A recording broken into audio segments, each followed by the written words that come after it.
All right, thank you so much for joining us today. So, in this video, we are going to talk about concavity and the second derivative test. Now, under concavity, we are going to talk about point of inflection, concave up and down, and then we take some examples, and then I'll give you trial questions to what solve. So, let me talk about point of inflection.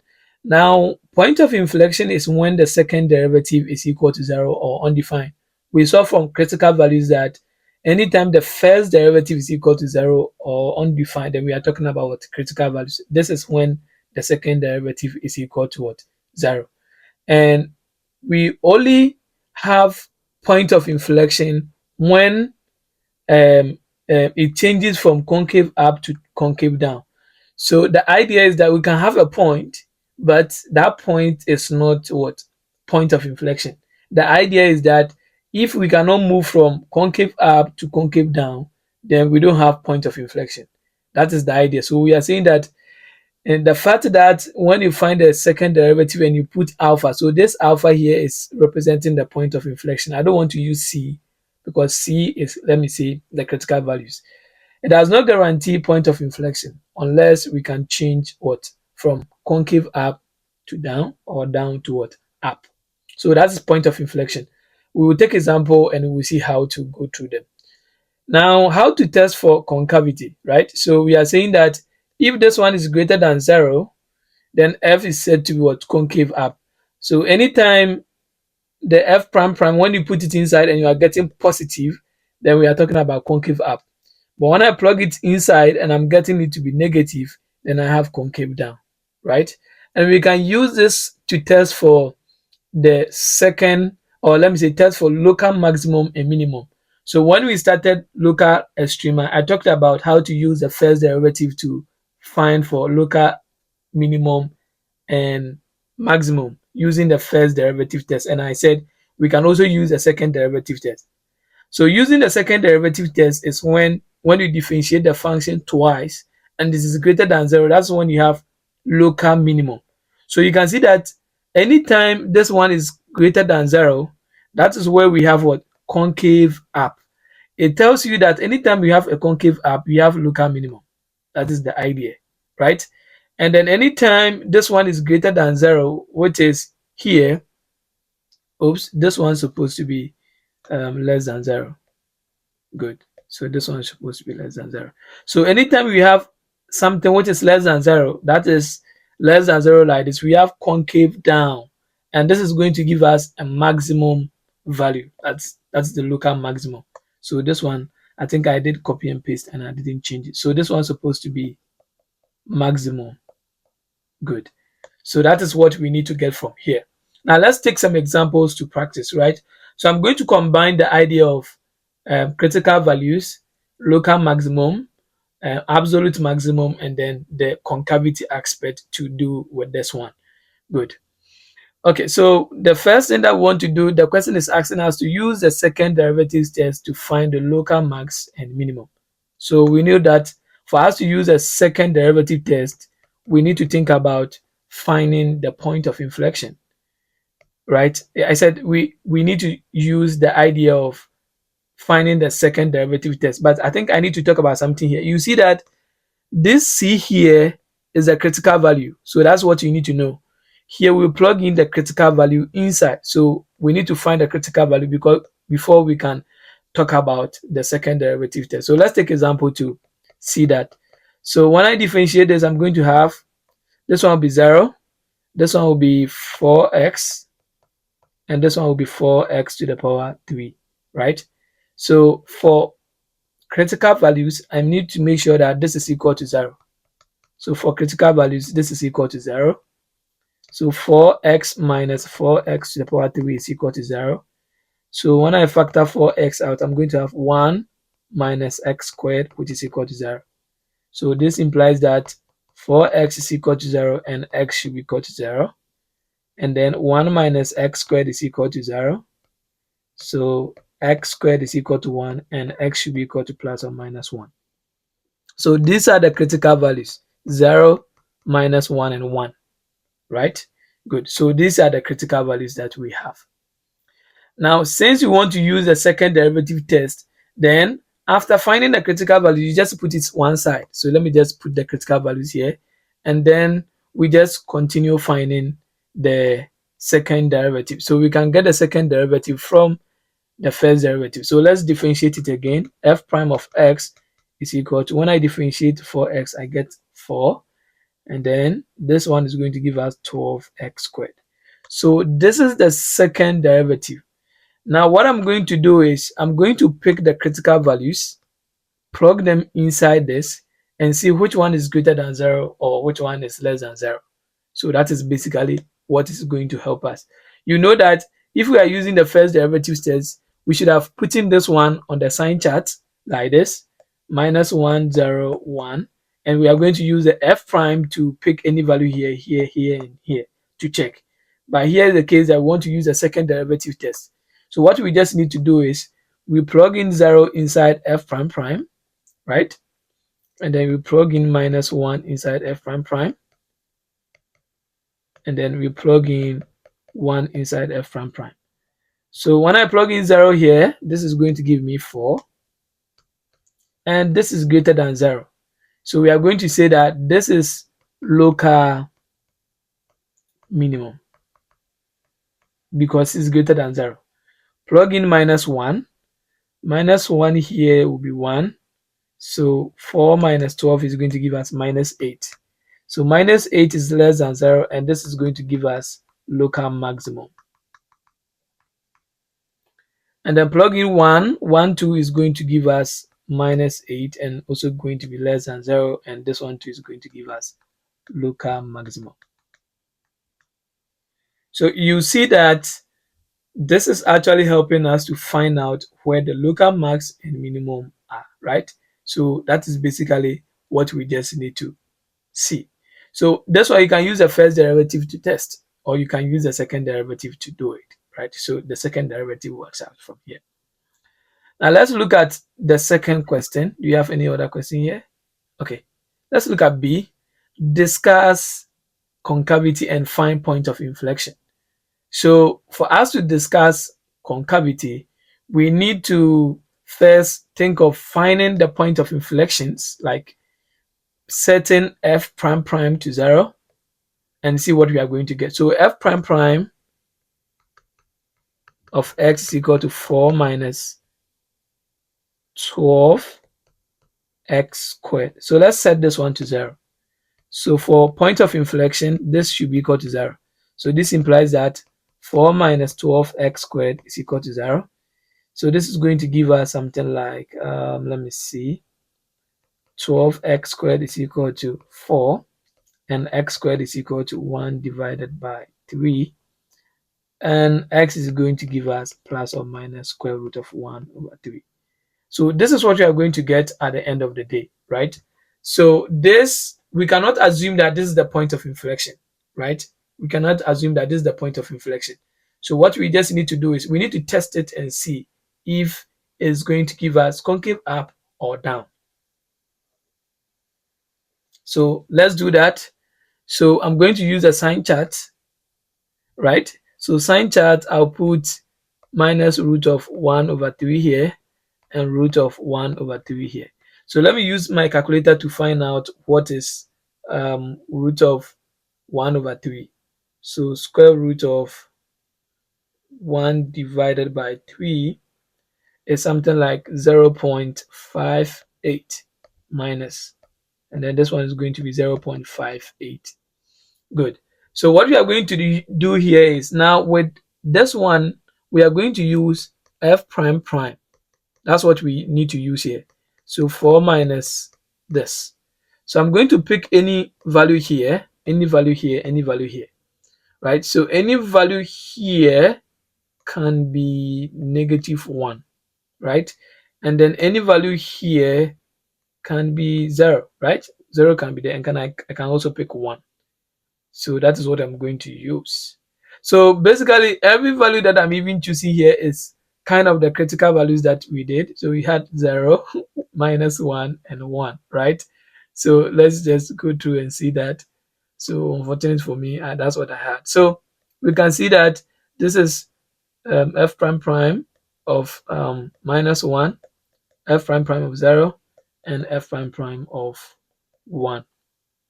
So let's see that when I plug in -1 here, I'm going to have -8. It means that this is less than 0, so this is negative, right?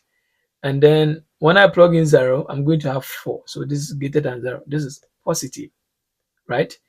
And then this is when I plug in 1, I'm going to have negative, so this is also greater than 0, so this is going to be negative. So this is like positive is concave up, so this is like concave down, this is concave up, and this is going to give us concave down. So anytime you have a negative, it's concave what? Down. And then this one. So since we are having change of sign, this is changing, then we can conclude that this and this are indeed the point of what? Inflection. So let's see. Since we want to talk about concave up and down, here we see that concave up happens at this side, right? So we can talk about from negative infinity up to square root of 1/3. And then we can also talk about, oh, this is, okay, this is concave down rather. This is concave down. And then from square root of 1/3 to positive infinity. So this is the interval for concave up. Now concave down is, we are going to have something like this, from minus square root of 1/3 square root of 1/3. So this is what you are going to get for the concave up. Good. This is what is going to be for the concave up. So now we can conclude that the point of inflection, x is equal to minus square root of 1/3, and this is point of inflection. But when you say point should be something like x coordinate and y coordinate. So for us to find the point of inflection, point of inflection, then what we just need to do is we need to plug in these values inside the original function.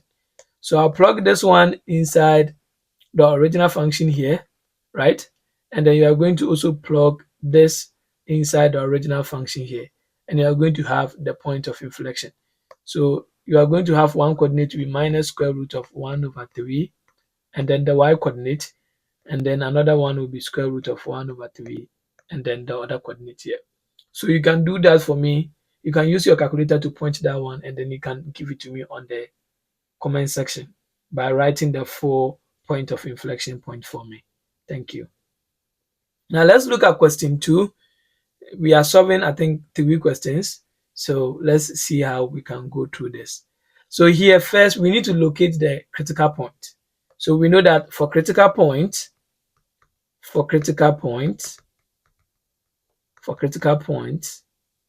we know that f prime of x should be equal to 0, right? So now I need to differentiate f. So I'm going to get 6x squared plus 6x minus 12, right? So that's what I'm going to get. And we know that we need to make sure that f prime is equal to 0, but I can factor 6 out and have something like this. So we know that for critical point, this should be equal to 0. So this is equal to 0. And guess what I'm going to get? Now I'll divide through by 6, and I'm going to have x squared plus x minus 2 is equal to 0. So what are the two factors? I can use 2 and negative 1. So x squared plus 2x minus x minus 2 is equal to 0. So the one with the red, the one with the blue. So red, when I factor s out, it will be left with this. And the one with the blue, when I factor minus 1 out, it will be left with this. So it means that we are going to have the point to be x plus 2, and then x minus 1 is equal to 0. So I'm going to have x plus 2 is equal to 0. X should be minus 2. Then x minus 1 is equal to 0. X is equal to 1. So the critical points are x is equal to minus 2 and 1. These are the critical points. Now let's look at B. Use a first derivative to locate the local max and minimum. So this one is asking us to use the first derivative. So since we want to use the first derivative, then we need the sign chart, right? So we need the sign chart. So let me have my sign chart. I put my -2 on it. I put my 1 on it. So remember, if we are using the sign chart for local maximum and minimum, we use the first derivative. So what did we get? We had, so I'll use the simplification form, right?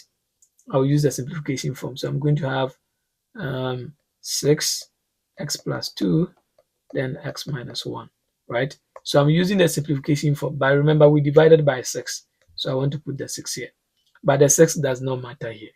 Or if we're using calculator, you can just pick this one and then just plug them inside. It's okay too. So pick any value here, here, and here. So here I can pick -3. I can pick 0 here. I can pick 2 here. So let's plug in -3 here. So -3 plus 2 will be negative. -3 and this one to be negative. Negative, negative will be positive. So it means that f prime of -3 is less than, no, is greater than 0. So this is positive and this is going to increase, right? Now plug in 0. 0 here will be left with 2. So here will be positive. 0 here will be left with -1. So here will be minus. Minus positive is minus. So f of 0, f prime of 0 is less than 0. So this is negative and this is going to decrease. Plug in 2. So we need f prime of 2. F prime of 2 here will be positive, 2 here will be positive. So this is also going to be positive, and this one will be increasing. So this is greater than 0. So this one is not hard to see that local max and also look at local minimum. So local max is happening here because that's where we have the concave down, or this, right? So it's happening at x is equal to -2, and then concave down, concave up is here, which is going to give us the minimum, and this is going to give us something like 1. So x is equal to -2 is the concave down, which is giving us the local max, and then x is equal to 1 is the concave up, which is giving us the local minimum. Good. Now identify the local minimum and maximum value of f on the interval like this. So you see, this one will help us to even differentiate between local maximum, minimum, and absolute minimum and maximum. Is that right? So what do we do here? Now with absolute maximum and minimum, what we need to do is we need to consider the critical values. So let me put them here. Critical values is -2 and 1. So I draw my table, right? Then I have my x value, and then I have my endpoint, -2 and 4. These are my endpoints. And this critical value here should be in between this endpoint here. So if they are not between, then they are out. So you ask yourself, is -2 in between -2 and 4? Yes, but -2 is already here. So it means that this one is all right. There's 1 in between this. Yes, it's in between. So now I can put the 1 here because we don't have the 1 there. So as soon as I'm done with that, I need to look for my f of x. So I'm going to look for f of -2, f of 1, and then f of 4. So that's basically what I'm going to do. So what is my function? F of x was equal to plus 3x squared minus 12x plus 1. So let's plug in -1, -2, 1, and 4. So let's plug in 2. I don't have calculator here, so let me just do by hand. So I'm going to have 2 minus 2 squared. Okay, let me do it straight. So this is going to give us -8. So this is -16 plus, you can use calculator to do that. This is going to be 12, and this is going to be positive 24 plus 1. So 16, and this is going to give us 8. 8 plus this is going to give us 30, 31. I hope I'm right. Then put 1 in. Here will be 2 plus 3 minus 12 plus 1. So this and this will be 6. And this is going to give us minus 6. Plug in 4. 4 to the power 3. Wow. 4 times 4 is 16. 16 times 4. 6, this is 24. 2 here. 4 times this, so this is going to give us 64. 64 times 2 is going to give us 128. Plus 4 squared is 16. 16 times 3, 18, 148. Okay. Then we are going to have 3 times 12. No, 4 times 12. This is going to give us another minus 48. Good. Then plus 1. So it means that this is going to give us 129. Good. So here will help us to know that this is going to be the max and this is going to be the minimum. So very simple from there. So we can say that absolute max happens at 4 and 129, and then absolute minimum also happens at 1 and minus 6. So be using calculators to confirm my results for me, okay? Because I'm not using calculators. Okay, so let's see another one here. Now use a second derivative test to locate the point of inflection. So what was our first derivative? Let me just send the first derivative to the next page. Good. So our first derivative was this. So since we want to locate the point of inflection, we need to find second derivative. So when I differentiate, I get 12x plus 6. So for point of inflection, f prime prime should be equal to 0. So 12x plus 6 should be equal to 0. 12x is equal to minus 6, and x will be equal to minus 1 over 2. So x is equal to minus 1 over 2 is the point of inflection. Let's assume like that. But we can conclude on that when we are checking for the concave up or down. So let's do that and see what is happening here. So I put my minus 1 over 2 here. Remember, here we are using f prime prime of x, which is equal to 12x plus 6. So pick any value here. Minus half, I can have minus 1 here, and I can have 0 here. So plug in 0, and this is going to be positive, right? Yes. So it means that f prime prime of 0 is greater than 0, and this is positive. So anytime you have positive, it is concave up. Plug in minus 1 here, and this is going to give us minus 12 plus 6, which is minus. So this is going to give us minus, and this is concave down. So you see that there is a change in sign, giving us concave down, concave up. So it means that indeed, s is equal to minus 1 is the point of inflection, right? Good. So that's what we are having here. So the interval for concave up and down, concave down is from minus infinity up to minus 1, and then concave up is from this is not minus 1, it's supposed to be half. This minus 1 here is this. Good. And then for minus half to positive infinity. So concave down is this, then concave up start from here to positive infinity. So that is, it's very simple. It's very simple. I think the last question, then I'll give you a trial question to do. So this one, we are fortunate. They've given us f of x. They've given us the f prime. It means that they've done the derivative for us. And this one too, they've done the f prime prime for us.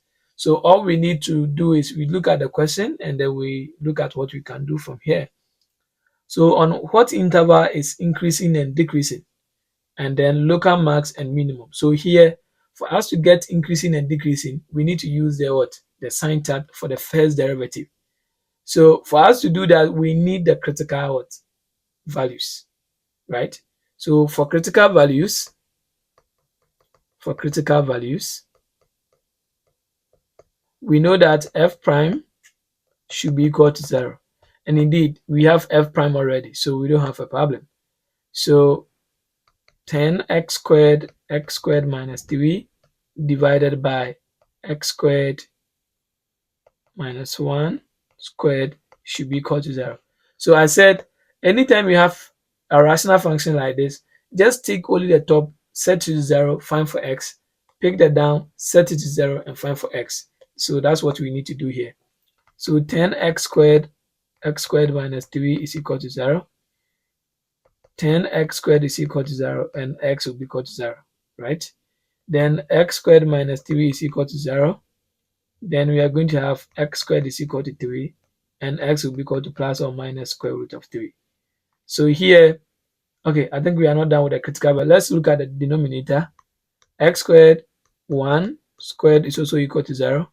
So x squared minus 1 is equal to 0, and x squared is equal to 1, and s is equal to plus or minus 1 when you pick the root. So these are the critical values that make the function undefined, and these are the critical values that make the function 0. Good. So it means that the critical values here are s is equal to 0, plus or minus square root of 3, and plus or minus 1. So there are 5 of them, right? So for us to conclude on increasing and decreasing, we need to have our sign chart, and then we conclude on that, which will help us to also look for our local maximum and minimum. So what is root of 3? Let's check it out. So square root of 3 is 1 point something. So it means that the least 1 point something. So this is like plus or minus 1.7, right?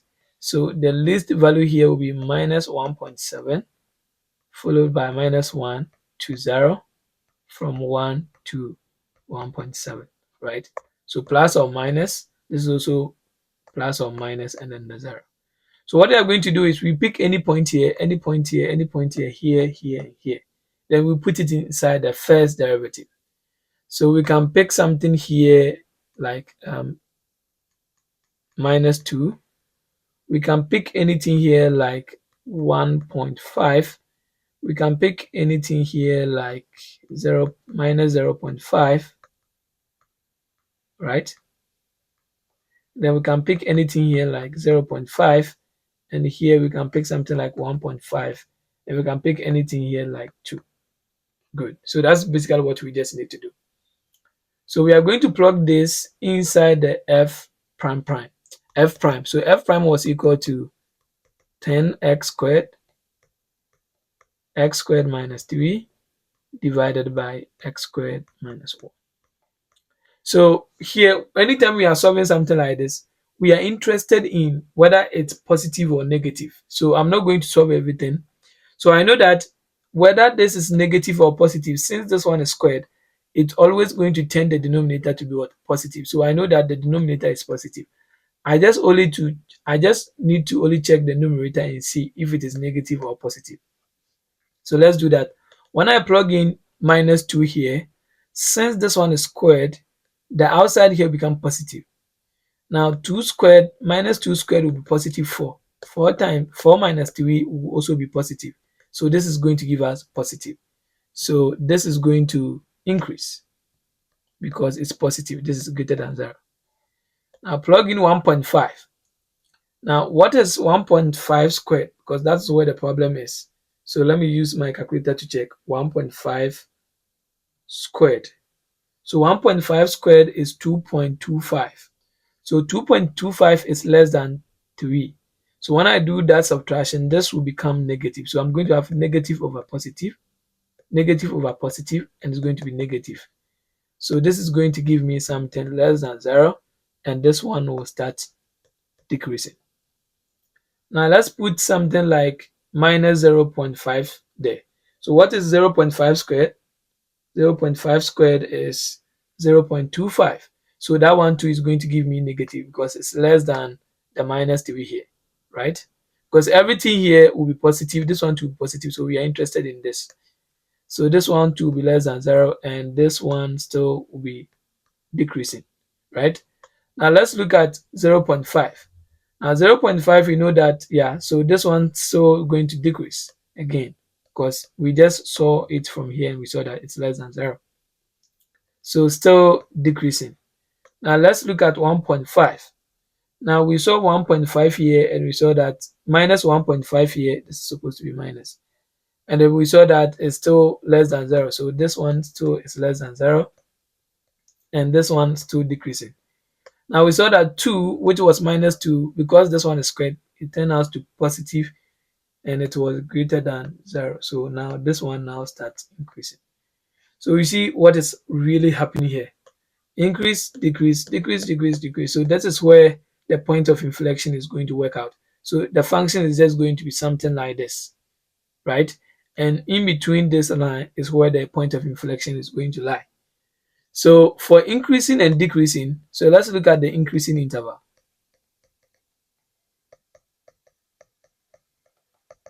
And let's look at the decreasing interval.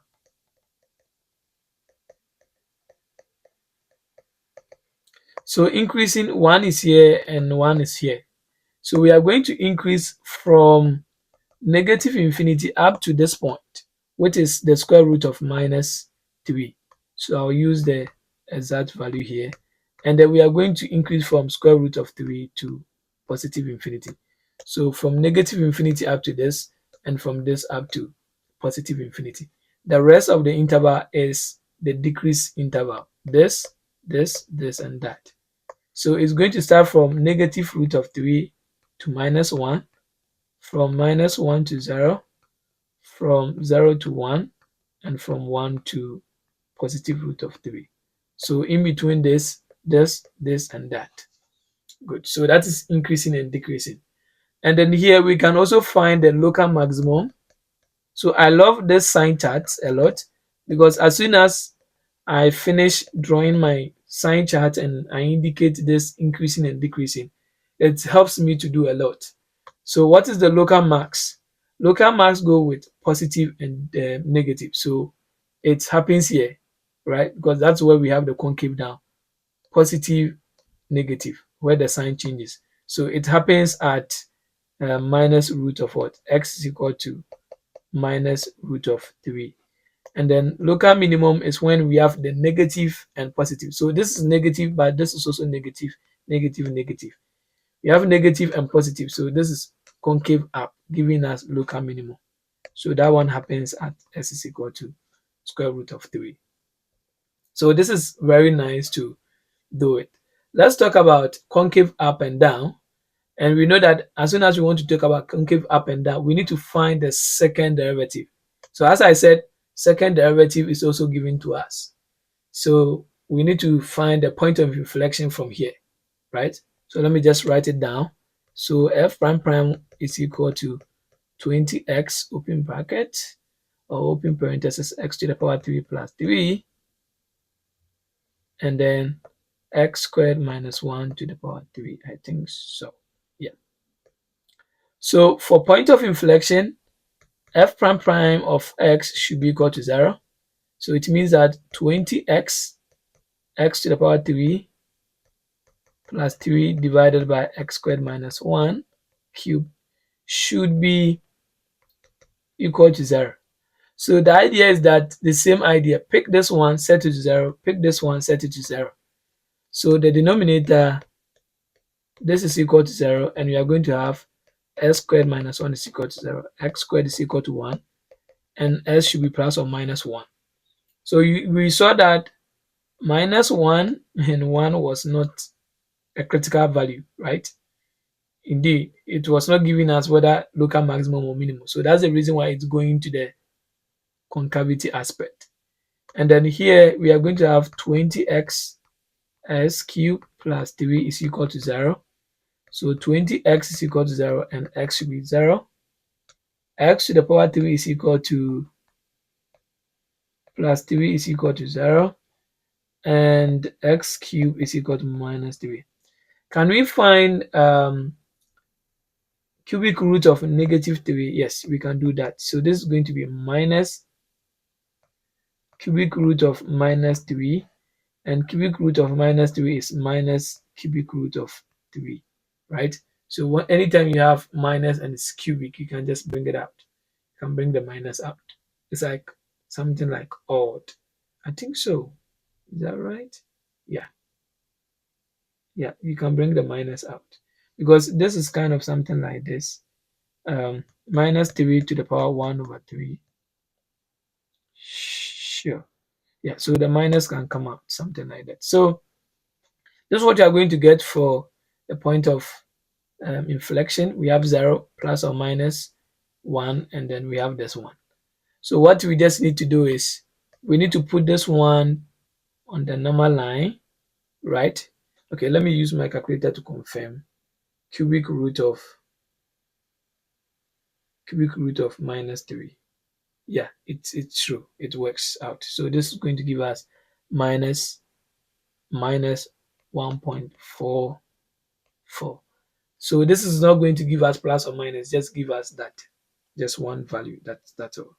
So we are going to put them on the normal line. So I'm going to have -3, minus 1.44, minus 1, 0, and 1. So these are the point of inflection, right? I have this one, and this. So 1, 2, 3, 4, 5. Oh, there's no 3. There's no 3.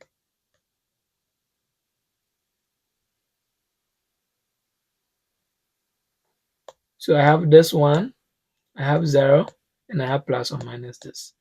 Now let's plug this one inside the f prime prime. So let me just bring the f prime prime down, or copy it and paste. Good. So the idea is that here, because it's cube, it can bring the minus out. This one can, so we need to plug everything in here. So I can pick f prime prime of -2 here, f prime prime of, let me say, -1.2 here.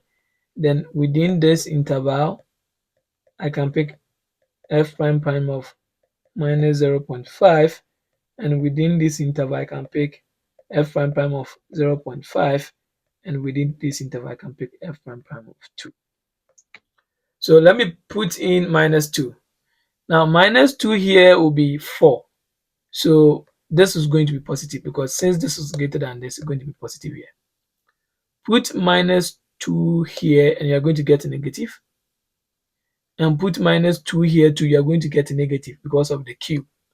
So negative will be positive. This one too is positive. Positive divided by positive is positive. So this is greater than 0, and this is positive. Plug in 1.2. So 1.2 squared is 1.4. So it's greater than 1. So this will be positive. And then since this is minus, this will be minus, this one too will be minus. So this is going to be positive. The down 2 will be positive. So this will be positive again. 0.5. So what is 0.5 squared? That is 0.25. So it's less than this, it's less than 1. So the denominator now is minus. Let's look at here. This one will be minus, this one will be minus. So it will be positive divided by minus, and this is going to give us minus. Right. Let's plug in 0.5 again. 0.5, this will be negative again. This will be positive, so positive divided by minus, and this is also, so this one was less than 0, this one too will be less than 0, minus. And finally, when you plug in 2, you are going to have positive, which is greater than 0, and this was going to be positive. So this will be concave up, this will be concave down, and concave up. So that's what I'm going to get from here. So concave up happens at from -infinity up to 1.44, and then minus 1.44 up to minus 1, and then from 1 to positive infinity. That's concave up. Concave down is going to give us from minus 1 to 0 and from 0 to 1. So this is the concave down. All right, so I think that's all of the video. That's all the questions that I wanted to go through with you guys. So what I want you to do is try this question and leave your final results in the comment section, right? So try this question here. So first, if you can screenshot the question and just try it. Yeah, it's here. So in the next video, we are going to talk about the last thing that we need to do under derivatives. And then in the next video, we are going to start anti-derivative, that is integration, right? So see you in the next video where we are going to talk about optimization.